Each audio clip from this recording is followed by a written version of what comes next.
Voilà. J'ai fait ce bouquin-là, il est sorti au mois de novembre. C'est l'histoire du monde forain, de ce que ça représente pour les familles, pour les enfants. En même temps, le métier qu'on représente à travers la France. Et en même temps, pour faire voir à nos jeunes forains qu'il faut se battre, il faut se défendre, il ne faut pas rester simplement attendre de se faire supprimer, il ne faut pas faire comme les baleines, attendre qu'il n'y en ait plus pour essayer de les ressusciter. Je pense que le monde forain est en danger. Il est en danger pour plusieurs façons, plusieurs raisons. Il est en danger parce que les villes évoluent sans arrêt. Et la poussée de la voiture dans les années 70 a fait supprimer énormément de places de fêtes foraines et de foires foraines dans les villes. Ça a été l'objet de mon combat à l'époque pour que toutes ces foires qui étaient disparues, je réunissais les forains à travers les régions. C'est pour ça qu'on m'a appelé le roi du forain. Je suis le roi de rien du tout, je suis un forain parmi les autres, qui s'est mis de temps en temps dans des situations un petit peu difficiles, mais simplement pour... disons que j'ai fait occuper des emplacements de fêtes foraines pour faire des ouvertures de négociations auprès des élus des époques qui supprimaient ces foires. Donc je pense en avoir réussi pas mal, et beaucoup de forains aussi ont fait la même chose par la suite, mais ça ne suffit pas, c'est des fêtes qui sont sauvées pour le moment. Mais je pense que l'avenir forain est en danger. C'est quand même une entreprise France, puisque faut savoir que tout ce qu'on voit aux États-Unis, les parcs d'attractions, toutes ces choses-là, il faut savoir que Disney avait pris l'exemple sur la Foire du Trône en 1918. Il avait dit « je ferai un parc d'attractions ». Donc les parcs d'attractions découlent quand même de ce qu'était la fête foraine. Et la fête foraine, elle a son existence qui continue en France. Il y a 35 000 entreprises qui génèrent 200 000 emplois.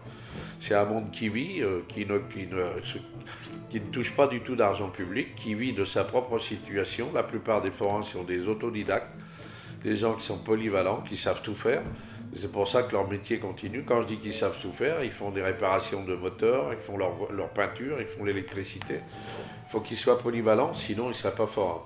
À part ça, il faut qu'ils montent et installent leurs manèges et leurs attractions à travers les villes, sous condition d'avoir des emplacements. Et les villes sont en train d'en supprimer pas mal parce qu'il y a d'autres évolutions, il y a des constructions, il y a des maires qui sont moins proches de leurs contemporains comme avant. Donc les week-ends, ils ne sont pas là et c'est le week-end où la fête foraine peut vivre. Quand je dis ils ne sont pas là, c'est-à-dire que nos élus de maintenant, ils partent en week-end, ils vont voir leur famille, ils prennent du temps. Et les week-ends, ils ne sont pas sur place pour voir comment la population s'amuse ou peut se distraire. Et la fête foraine, c'était la distraction des week-ends dans toutes les villes. Et comme il n'y a aucune protection, on dépend pratiquement d'aucun ministère, si c'est que le ministère du Commerce, qui n'a rien à battre du tout de la fête foraine et qui n'est pas là pour la défendre. Il aurait fallu qu'on dépende du ministère de la Culture. Ça fait partie d'un combat que j'ai mené pendant 40 ans.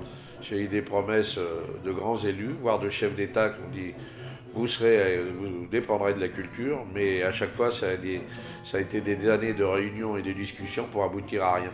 Donc la fête foraine qui existe en France n'a aucune protection de survie. Elle n'a que le monde forain qui se défend et qui sont des combattants, on va dire, comme j'ai pu l'être, des gens qui essayent de se défendre, qui font de la résistance. Alors dans quelques résistances, on arrive à faire continuer la fête foraine. Il y a quelques villes qui les maintiennent, quelques-unes, mais sont assez rares. Et je pense que si l'État ne fait pas une forme de protection vis-à-vis de cette manifestation foraine, qui est quand même une grosse entreprise, 200 000 emplois, c'est à peu près la même chose qu'Air France. Et là, on n'utilise pas d'argent public. Donc je pense qu'il faudrait que nos politiques se réveillent un petit peu. Chaque fois qu'ils nous parlent, ils nous adorent, ils nous aiment bien, ils disent tous qu'ils adorent la fête foraine, mais une fois qu'ils l'ont dit, ils ne s'en occupent plus. Et bien souvent, l'administration n'en a rien à foutre non plus, puisqu'elle n'a pas vraiment d'ordre pour essayer de faire des choses. Alors c'est un peu dommage. La fête foraine, à mon avis, est vouée dans quelques années à une certaine extinction. Il faut qu'ils continuent à se battre, les forains, et il faut qu'ils continuent à continuer leurs entreprises, à essayer d'être toujours au-devant de ce que la population souhaite. Parce que malgré tout, la jeunesse veut des attractions nouvelles, il faut des gens courageux pour investir. C'est des lourds investissements, un manège, une attraction. Et c'est tout dans l'incertitude. C'est investir dans l'incertitude du travail. Pas l'incertitude de ce que représente la fête foraine, parce que le public vient facilement à la fête foraine. C'est l'incertitude de l'attitude des pouvoirs publics au regard de la fête foraine. Parce qu'en même temps, il y a un développement qui est en train de se faire depuis quelques années. Vous avez une boîte qui s'appelle la Compagnie des Alpes, et c'est une filiale de l'État, de la Caisse des dépôts. Donc la Caisse des dépôts, c'est l'État, c'est directement sous la tutelle du président de la République. Et là, cette boîte-là commence à s'occuper de l'attractivité. Quand on nous a parlé d'attractivité, ça n'a pas attiré notre attention, jusqu'au jour où on s'est aperçu, il y a quelques mois, que la Caisse des dépôts avait, avec l'aide de la ville et quelques administrations, piqué les manèges d'une famille foraine qui se trouve dans le bois de Boulogne. Alors ça, c'est dans l'actualité, c'est maintenant. Je sais que ça va être au pénal, cette affaire-là, par cette famille.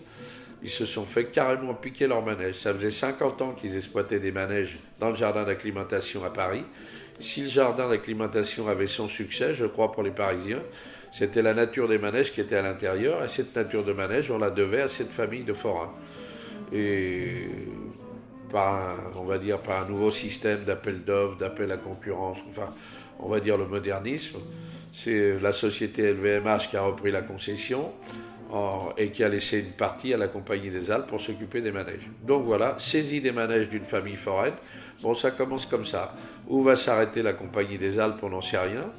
Mais moi, je vais prévenir mes collègues forains de faire très attention à cette boîte, qu'ils fassent des affaires dans l'attractivité comme ils ont pu le faire, puisqu'ils ont repris quelques parcs d'attractions en France, bon, qui ne marchaient pas. Bon, s'ils arrivent à les faire marcher, tant mieux.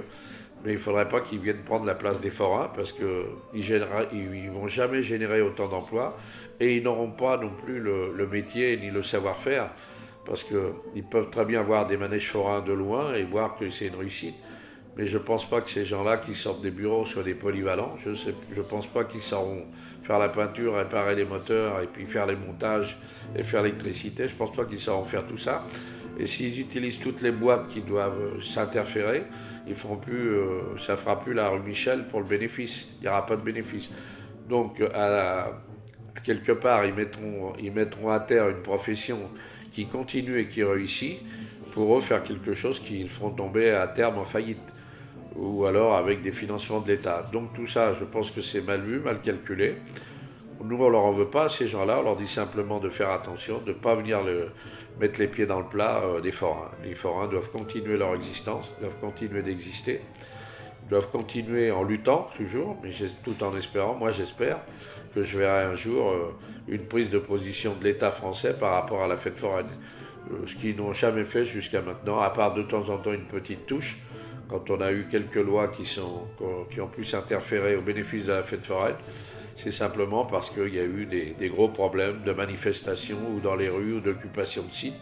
C'est dommage qu'il faut en arriver là à chaque fois pour se faire entendre. Voilà.